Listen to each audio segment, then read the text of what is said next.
I'm non-zero sum James, your companion on this exploration of win-win games. No matter where you get to, there you are. A funny story that wasn't so funny at the time. After some feedback that people would like to hear some more stories from me, I thought I'd mix it up a little this week. The following story is all true and is adapted from a speech I entered in our local Toastmasters humorous speech competition, and won. Have you ever heard the saying, no matter where you go, there you are? Throughout my life, I've experienced this as meaning that whatever trappings of success I achieve, whatever signifiers of status I attain, it won't eliminate my internal flaws. They exist independently of achieving my goals. So I better either face them directly or get comfortable with them. I feel like a better formulation is a subtly different, no matter where you get to, there you are. The following story embodies this notion. It happened only recently, but it all began many years ago, with a series of crappy cars and a cosmetic compulsion. To put this in context, I'm from a small town in New Zealand, New Plymouth, where, as a teenager, the factor that determined your success on the streets was your car, whether you had one, how much noise its exhaust pipe made, and whether it had a subwoofer. Now, my exhaust was silent, and I had no subwoofer because I didn't own a car. We got our first car in my early 20s, my wife's old family van, for a steal, $700, every 6 months at warrant time. It was a rust bucket. It was what you might charitably call a work in progress, a real dunger. I would bore out the large corroded holes, bog them, sand them, and carefully apply 3 layers of perfectly matched silver spray paint. A friend of mine once asked, "Mate, that's not structural rust, is it? Are you doing this for cosmetic reasons?" The implication being, if I was interested in looks, why was I driving an '88 Toyota Lightace? But my answer was yes, it was for cosmetic reasons. Needless to say, the van didn't last long, and it would be years before we would next need a car to go house hunting. I remember being asked, "James, you're buying a house in Auckland. Why are you driving around in a 25-year-old Festiva?" My reply was defiant. "Oh, just you wait, Mum. One day, I'm going to have the perfect car." I restored dignity to the Festiva, touching up the paintwork with nail polish, gaffer taping the wing mirror in matching red, of course, and fixing the cracked headlight with modelling plastic. I'm basically a mechanic at this point.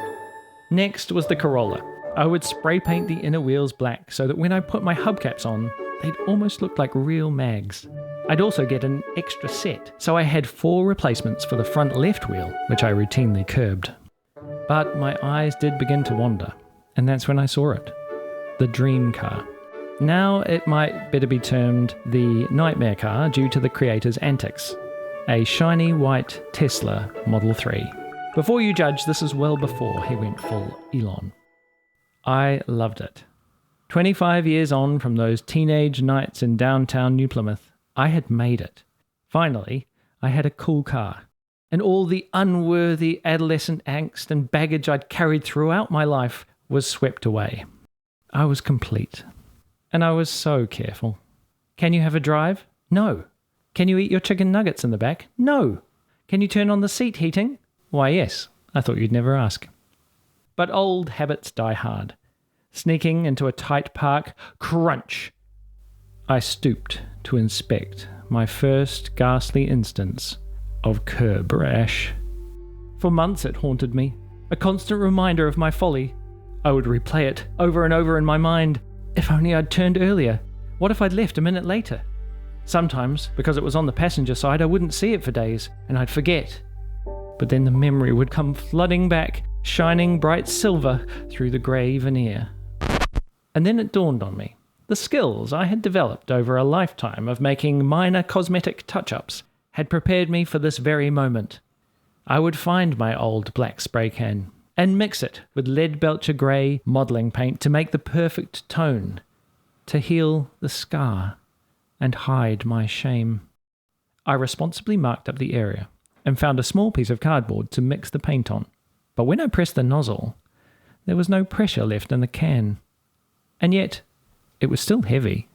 So, determined to access the paint, I did what any sensible person would. I took a sharp knife and punctured the can.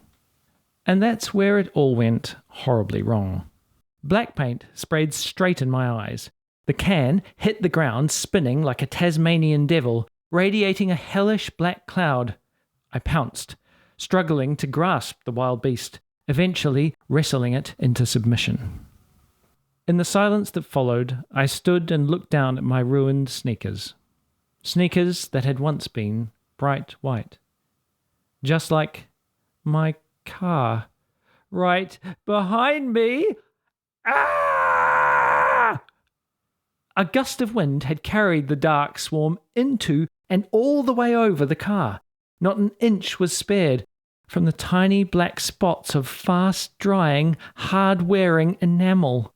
My wife, who'd heard the commotion, and the only one in command of her faculties, handed me a rag and a bottle of isopropyl alcohol, and I began frantically scrubbing at the bodywork, making a good start. But progress slowed as the paint began to dry and cure. For 2 excruciating hours I scrubbed, all the while thinking, no matter where you get to, there you are. I did eventually get the car clean, and later did get around to fixing the curb rash. But every now and again, I notice a lone black speck on the windshield or under the boot handle, and I'm reminded that you never truly make it. You're always a work in progress. Now we'll return to our regular schedule of overthought, overworked, overcomplicated ideas in the following episodes. But I just thought I'd try something a little bit different this time, and if you liked it, or if you didn't like it, let me know.